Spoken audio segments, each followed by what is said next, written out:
A while back, I made a video called 11 DaVinci Resolve tricks you didn't know you needed, and apparently a whole bunch of you liked it. So today, we're back with more. In this video, we're gonna go over 9 more tricks to help you get things done faster and to help you look like you know what you're doing in front of your friends and your clients. But I'll let you in on a little secret. It's actually gonna be more like 11 tricks in the end. You'll see what I mean. These are practical tips that'll help you grade faster, stay organized, and solve a few annoying problems that you might not have even realized you have. So, secure the cup, and let's get into it.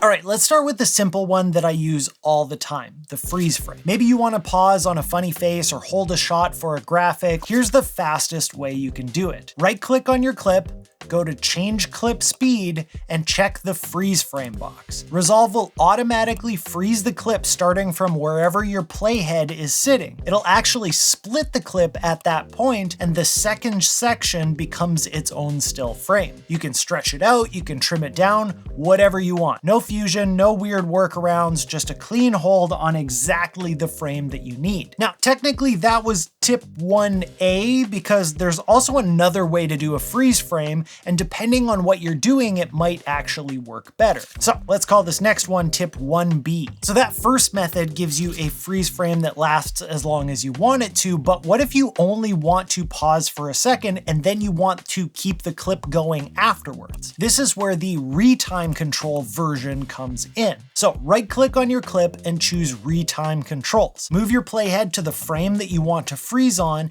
and click the little drop-down arrow and choose freeze frame. Resolve is going to create a short frozen section at that point, and you'll see it because it'll be marked with red slashes on the timeline. You can drag the handles on either side to make that freeze longer or shorter, and here's a bonus move. If you want the freeze frame to blend more smoothly into regular speed footage, just open up the keyframe panel in the top left and click the keyframe curves. From the drop-down, make sure that you're viewing retime speed as one of your options, and now you can add easing or adjust the splines and fine-tune the speed ramp in or out of the freeze. This one's perfect for stylized edits like holding on a reaction, a beat drop, or a dramatic moment, and then gliding right back into that action. Super clean, super fun. If you've ever had to copy the same grade across a bunch of clips, you know that it can get confusing fast, especially if you go back and make changes and suddenly you're updating 10 different clips one by one. That's where shared nodes come in. A shared node lets you link nodes across multiple clips. So if you change that one node, all of the clips using it update automatically. It's perfect for any adjustment that's meant to stay consistent across multiple shots, like a film look or an added grain or a stylized color grade. Here's how it works. Pick the node that you want to share, hit Tab to give it a name, and then right-click and choose Save as Shared Node. You'll see a little blue icon in the corner. That means you did it right. Now, when you go to the other clips, just right-click in the node graph, choose Add Node, and your saved shared node will show up in that list. Once it's added, that look is now synced across every clip that uses it. Just one thing to keep in mind, shared nodes are locked by default, so if you want to tweak something later, you have to right-click and unlock it first. Then any changes that you make to that node will automatically update on all the other clips that have it. I've actually got a full video that takes a deeper dive into exactly how to use shared nodes and how they compare to things like groups and adjustment clips. So if you want the deep dive, I'll link that down below. If you ever find yourself building the same audio setup over and over again, the next tip is going to save you a ton of time. Fairlight lets you create something called configuration presets. Basically, a full timeline template with all of your tracks, effects, routing, and layout already in place. Once you've got your typical track layout, effects, and mix all dialed in, go to the Fairlight menu, choose Presets Library, and then click Fairlight Configuration Presets. Hit Save New, give it a name, and your full audio layout becomes a reusable preset. Then the next time you create a new timeline, just check Use Fairlight Preset and pick your saved one. All your tracks, effects, colors, and routing load in automatically. Or if you've already made your timeline and you forgot to apply that preset at the start, you can still go to the Fairlight page, go to that same presets library, and load it in from there. It's a small thing, but if you're doing similar kinds of edits regularly,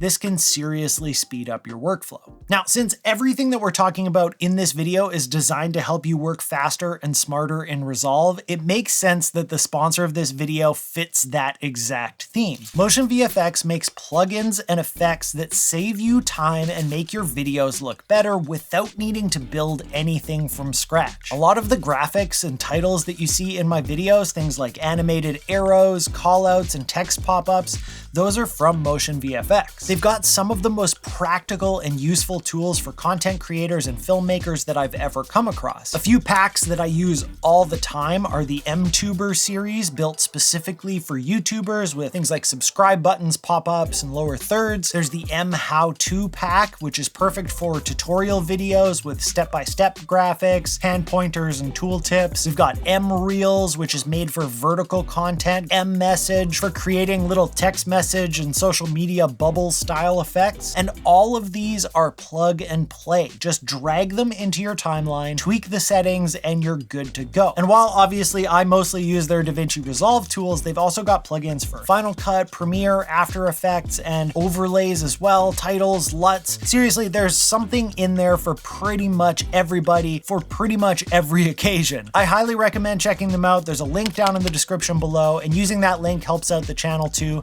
And honestly, who would have thought that the sponsor segment might actually be one of the most useful tips in the whole video? So thank you to MotionVFX for sponsoring this video. All right, let's get back to it. Let's take things back over to the color page for a second. If your node graph ever starts getting a little wild, grouping nodes into compound nodes can help clean things up. And they can actually be a really useful workflow enhancement too. Just select the nodes that you want to group, right-click, and choose Create Compound Node. It collapses them into a single node, making your overall grade easier to follow and organize. You can still double-click it to open it up and edit everything inside it just like normal. And when you want to get back to the main node graph, just double-click on the timeline name in the bottom, or right-click and choose Exit Compound Node. Think of it like organizing your desk. You didn't throw anything out, you just put it in a box so you don't have to look at it all the time. But also, one of my favorite uses for this is adjusting the key output of the compound node to control the overall amount of everything that's inside it. This next one is brand new in Resolve version 20, and it's super handy if you like cutting your videos to music. Instead of manually scrubbing through your track and adding markers for every beat, you can now right-click on your music audio clip and choose Show Music Beats. Resolve will automatically scan the waveform and add little vertical lines where it detects the beat points. Once they're in, if you have snapping enabled, clips will actually snap to those beats just like they snap to other clips or markers. If you get sick of seeing them or you want to turn off the snapping,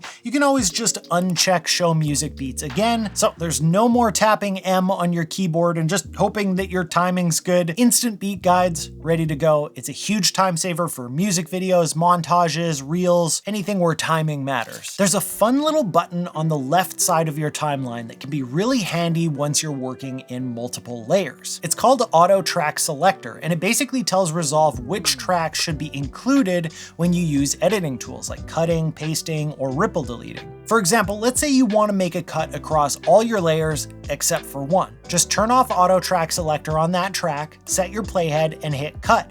Everything else gets cut, that one stays untouched. Or maybe you're copying something from another timeline and you want to paste it into this one. By default, Resolve will paste it onto the same track number that it came from. But if that track's already full, just turn off Auto Track Selector for that level and it'll paste it to the next available one above. I also use this when I'm ripple deleting a bunch of B-roll, but I want my A-roll to stay locked in place. Turn off Auto Track Selector for the A-roll track and ripple away. Quick disclaimer though, it's easy to forget that you've turned something off. So if things start acting weird, check that little icon on the left first. It's a powerful tool, but with great power comes great responsibility. Ever accidentally delete the audio from a clip on your timeline?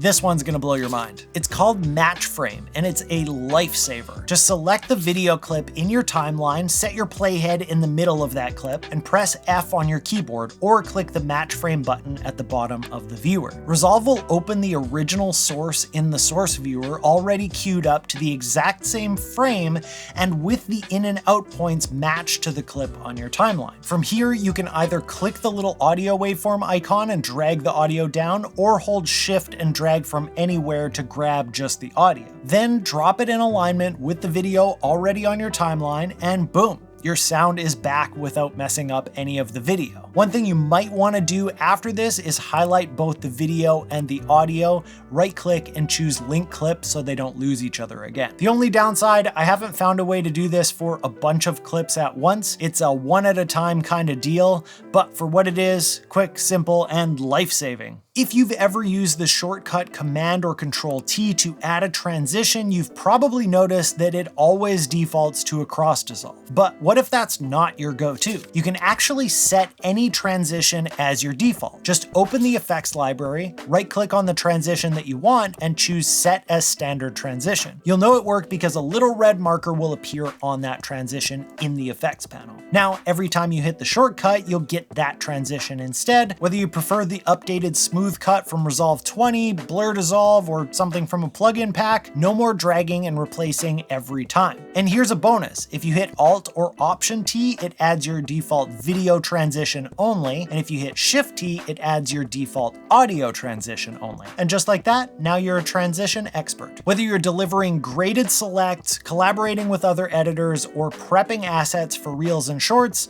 this one's gonna save you a ton of time. Instead of cutting up your source footage into a bunch of separate timelines or renders, drop all of your clips into one timeline, trim them down to the parts that you actually want to keep, color grade them however you like, and then head to your deliver page and check the box for individual clips. This tells Resolve to export each clip in the timeline as its own separate file. You can customize the file naming, you can add handles. It's a super efficient way to turn a full project into organized, ready to share assets. All right, so that is 9 tips to help you work smarter, faster, and cleaner in DaVinci Resolve, which, as I promised before, was actually more like 11 if you count the 2 different versions of the freeze frame and MotionVFX, which is super awesome and you should definitely try. Let me know down in the comments which one was your favorite, and on your way down there, make sure to like, subscribe, and hit that bell so you don't miss out on future videos. Make sure to check out that link for MotionVFX down in the description. Thank you so much for watching, and I'll see you next time.